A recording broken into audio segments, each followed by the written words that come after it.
आगे इसके बाद फ्यूचर कंटिन्यूअस टेंस, थोड़ा इसके बारे में जान लेते हैं, कैसे कैसे हम लोग इसको पहचान सकते हैं और कैसे हम इसको ट्रांसलेट कर सकते हैं इंग्लिश में। देखिए, सबसे पहले पहचानना ही पड़ेगा, तभी तो ट्रांसलेट करेंगे, नहीं तो ट्रांसलेट करने की कोई बात ही नहीं होगी आगे। देखिए, फ्यूचर कंटिन्यूअस टेंस, इसमें क्या होता है, जैसे सारे कंटिन्यूअस होते हैं वैसे भी फ्यूचर कंटिन्यूअस है। तो एक चीज़ कॉमन है, अगर कंटिन्यूअस है तो आईएनजी लगाना पड़ेगा मेन वर्ब में, राइट। वो तो बात की बात है, फिलहाल अभी जान लेते हैं कैसे पहचानेंगे। देखिए, इसमें क्या होगा, लास्ट में रहा, रही होगी, रहा होगा, रहे होंगे, इस तरह की चीज़ें दी जाती हैं। लास्ट में कोई भी सेंटेंस होगा, कोई भी वाक्य होगा, उसके लास्ट में रहा होगा, रही होगी, रहे होंगे, इस तरह की कुछ चीज़ें दी होती हैं, जिनको देख के आप आराम से पहचान सकते हैं कि हाँ, ये फ्यूचर कंटिन्यूअस टेंस है। ठीक है, तो रहा होगा, रही होगी, रहे होंगे, अगर ये आपको याद है तो आप आराम से इसको पहचान सकते हैं। तो नंबर 1 आपको याद हो गया। अब आप जानेंगे कैसे कि ये क्या है, मतलब कौन सा टेंस है, तो आराम से पहचान सकते हैं यहाँ से। रहा है, रही है, रहे, मतलब ये रहा होगा, रही होगी, रहे होंगे, जब ये लिखा हो तो जान लीजिए आपको कि फ्यूचर कंटिन्यूअस टेंस है। तो इस तरह से इसमें सहायक क्रियाएँ इसमें भी होगी, जब सब में होती है तो इसमें भी होगी। देखिए, इसमें भी 2 सहायक क्रियाएँ होती हैं, जो फ्यूचर इंडेफिनिट में होती है, बस वही होती है, उसमें थोड़ा सा बढ़ा के लगा दिया जाता है इसमें, तो इसमें बी भी आ जाता है बस। तो यह बी हो जाता है शैल बी और ये है विल बी। अब वैसे आई और वी के साथ आई और डब्ल्यू ई, सॉरी लिख ही देता हूँ नहीं तो कन्फ्यूज हो जाएंगे आप लोग। आई वी के साथ ये लगाना है और बाकी जो सब बचते हैं सबके साथ ये ठोक दीजिए, सबके साथ ये लगा दीजिए ले जाके। ठीक, तो इसके साथ शैल भी लगता है आई और वी के साथ, यहाँ पे कॉमा ऐसे करें, आई और वी के साथ लगता है शैल वी, और फिर विल भी लगता है, जो सारे बच जाते हैं जैसे ही, शी और दे, ये सब बहुत सारे लोग, तो उसके साथ ये लगता है। मेन वर्ब में आईएनजी लगता है, मैंने आपको पहले बता दिया। जैसे कंटिन्यूअस में जितने कंटिन्यूअस हैं सब में लगता है, आ रहा है, वैसे इसमें भी लगता है, वही कॉमन चीज़। और सबसे इंपॉर्टेंट चीज़ मैंने आपके लिए यहाँ पे लिख ही दिया है, जो अब आप लोग आराम से ट्रांसलेट कर सकते हैं, क्योंकि मैंने आपको बहुत चीज़ें बता दी इसके बारे में। हर एक चीज़ में मैंने आपको ये बता दिया, हर एक वीडियो में मैंने आपको ये बता दिया है, हर एक टेंस में कैसे कैसे होता है, तो आप लोग इसको याद रखिए बस। चलिए ट्रांसलेट करते हैं। मैंने यहाँ पे कुछ सेंटेंस लिखा है, उसके बाद मैं आपको आगे और सेंटेंस बता दूंगा। ठीक, देखिए, हम फुटबॉल खेल रहे होंगे, इसको ट्रांसलेट करना है तो सबसे पहले क्या होगा, अगर यही आपको इंग्लिश में बोलना है तो सबसे पहले क्या आप ये पहचानिए कि टेंस मतलब किस टेंस में है। तो देखिए, रहे होंगे मैंने आपको कहा था, और इसमें भी रहे होंगे दिया है, इसका मतलब ये है किसका, फ्यूचर कंटिन्यूअस टेंस का। और उसके बाद ये क्लियर हो गया तो आपके दिमाग में तुरंत सहायक क्रिया आनी चाहिए कि कौन सी सहायक क्रिया हम लोग लगाएंगे। तो शैल बी विल बी में से कोई लगाना पड़ेगा ज़रूरत के हिसाब से, मतलब जैसे सब्जेक्ट होगा वैसे, और मेन वर्ब में आईएनजी लगाना है, इतना तुरंत कंफर्म हो जाना चाहिए आपके दिमाग में। ठीक, तो चलिए अब देखते हैं, उसी हिसाब से सेट कर देते हैं। हम फुटबॉल खेल रहे होंगे, तो इसमें अब कौन सा सेट होगा, ये देखिए, सिंपल वाले में ये लगाना है, अगर सेंटेंस सिंपल है तो, और नेगेटिव है तो ये वाला लगाना है, इंट्रोगेटिव है तो ये वाला, और इंट्रोगेटिव प्लस नेगेटिव है तो ये वाला लगाना है, और डब्ल्यू एस टाइप का है तो ये, और W S type plus negative है तो ये वाला। बस सिंपल वही वाला जो पहले से चला आ रहा है, वही वाला सिस्टम है। तो क्या करना है, इसमें ए सिंपल है तो इसमें लगाइए पहला वाला। कैसे, देखिए शुरू में क्या लिखा है, सब्जेक्ट। सब्जेक्ट कौन खेल रहा था, मैंने आपको बता दिया, जो कोई काम कर रहा होता है वही सब्जेक्ट होता है। तो काम कौन कर रहा है, मतलब खेलने का काम कौन कर रहा है, वो हम, तो यहाँ पे वी, क्योंकि इसका इंग्लिश हमको वी कहा जाता है इंग्लिश में। तो ये हो गया, प्लस विल शैल में से क्या लगाया जाए, तो विल शैल में से आई और वी के साथ क्या लगता है, नॉर्मली शैल लगता है, तो लगा दीजिए। नहीं तो अगर नहीं मूड है लगाने का तो ऐसे लिख दीजिए विल, बस कोई दिक्कत नहीं, ऐसे लगा दीजिए। और बोलते हो तो ऐसे ही बोलिएगा तो सही रहेगा, विल बस। तो ये हो गया, और इसके बाद प्लस, अब यहाँ पे बी, उसके बाद मेन वर्ब। अब इसमें मेन वर्ब क्या, खेलना, तो विल बी प्ले, एक करिए आईएनजी लगाना तो हो जाएगा प्लेइंग, विल बी प्लेइंग। उसके बाद ऑब्जेक्ट लगाइए, क्या खेल रहे हैं लोग, फुटबॉल, ये हो गया फुटबॉल।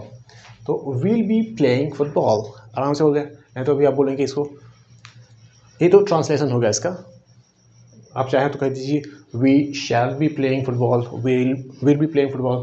लेकिन देखिए, हमारा मकसद इंग्लिश बोलने का है, तो उससे जितना शॉर्ट बोलेंगे उतना आसानी से आप बोल ले जाएंगे इसको। नहीं तो we shall be playing football बोलना होगा, और ऐसे बोलेंगे आसानी से तो हो जाएगा will be playing football, will be playing football.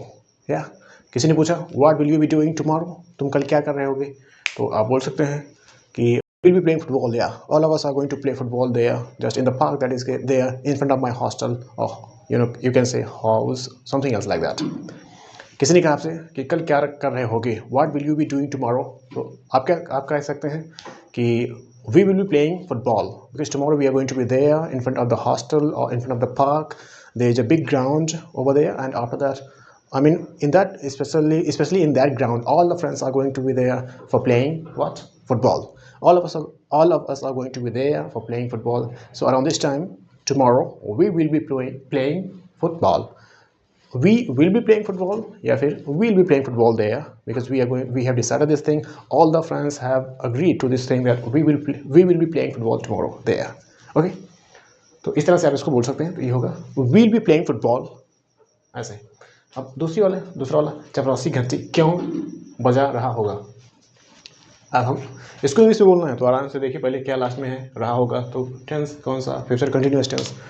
इसके लिए सहायक क्रिया मैंने आपको बता दी है, उसमें से लगाना है। तो इसमें क्या है, लेकिन ये WH टाइप वाला है, क्यों, तो कौन सा लगेगा इसमें से, WH टाइप ये वाला है, तो ये वाला फॉर्मूला, ये वाला स्ट्रक्चर है जो उसी पे रख दीजिए बस।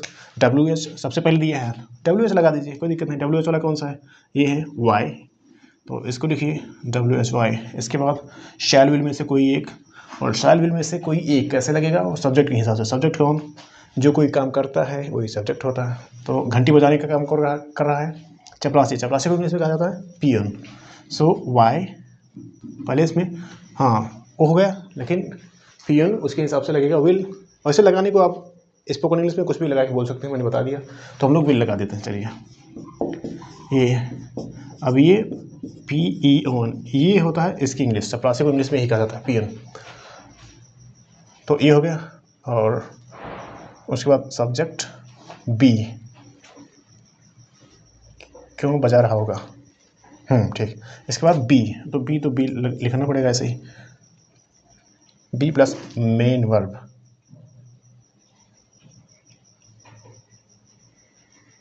एक चीज़ ये है कि यहाँ जहाँ पे ये मेन वर्ब लिखा है ना, यहाँ पे ING अच्छा लिखा तो है, लेकिन तब क्या दिक्कत है, जब मुझे ध्यान नहीं दिया मैंने ना, यहाँ पे ये बड़ा दूर लिख दिया मैंने, इसलिए थोड़ा ध्यान नहीं हुआ इस पर।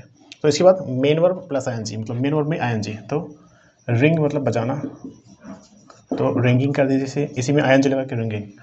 चपरासी घंटी क्यों बजा रहा होगा, बेल मतलब घंटी, ये तो कुल मिला के ये काम खत्म इसका हो गया। Why will the peon be ringing bell, या द बेल कर दीजिए इसमें, यहीं पे लिख दीजिए द, हो गया the bell. Why will the peon be ringing the bell, हो गया इस तरह से ऐसे ये वाला फॉर्मेट पे। और ऐसे यहाँ पे लिखा है क्या वे नाच रहे होंगे, मान लीजिए लोग बारात में जा रहे हैं कहीं पे, तो वहाँ पे क्या लोग नाच रहे होंगे।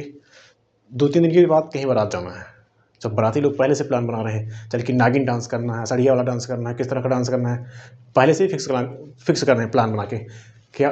तो ऐसे ही क्या वे नाच रहे होंगे, क्या वो लोग नाच रहे होंगे, ऐसे ही कोई लोग बात, मतलब सब लोग बात कर रहे हैं आपस में, क्या वो लोग भी नाच रहे होंगे, क्या वे लोग नाच रहे होंगे, ऐसे ही।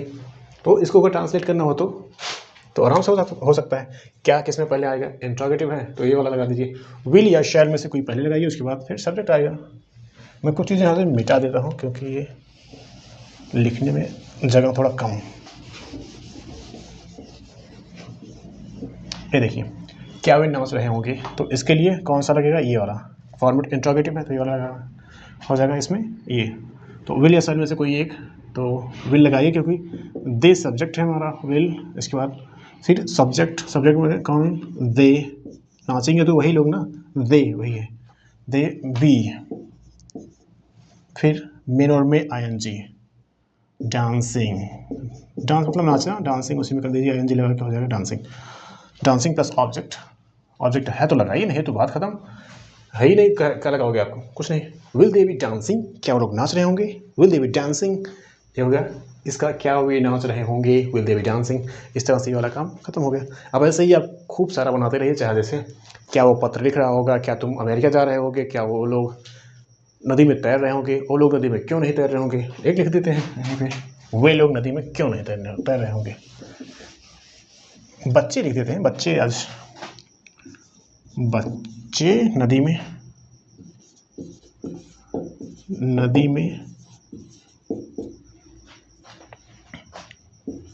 क्यों नहीं तैर रहे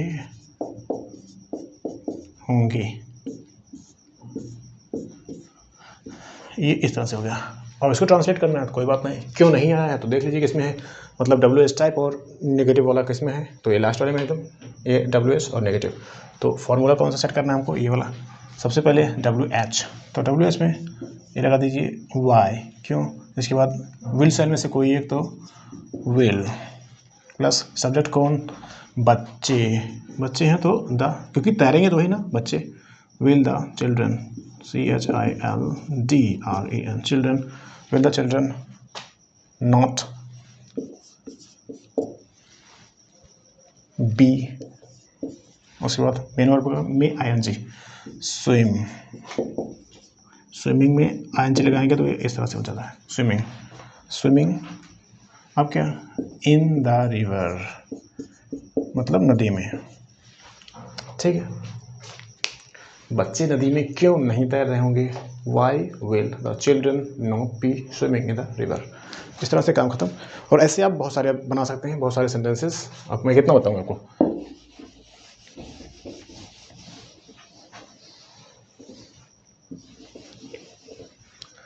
ऐसे आप बहुत सारे बना सकते हैं अपने हिसाब से। क्या वो आम बेच रहा होगा, क्या वो लोग फूल तोड़ रहे होंगे, क्या वो लोग खेत सींच रहे होंगे, क्या वो कार चला रहा होगा, क्या वो भीख मांग रहा होगा। ऐसे बहुत सारी चीज़ें हो सकती हैं जो आप बना सकते हैं इसके हिसाब से। और मैंने सबसे इंपॉर्टेंट चीज़ आपको बता दिया है, ये आप नोट करके रख लेना कहीं पे, इसी के हिसाब से आप देख के बना सकते हैं, ठीक है। तो अब चलते हैं इसके आगे फ्यूचर परफेक्ट टेंस पे, ओके।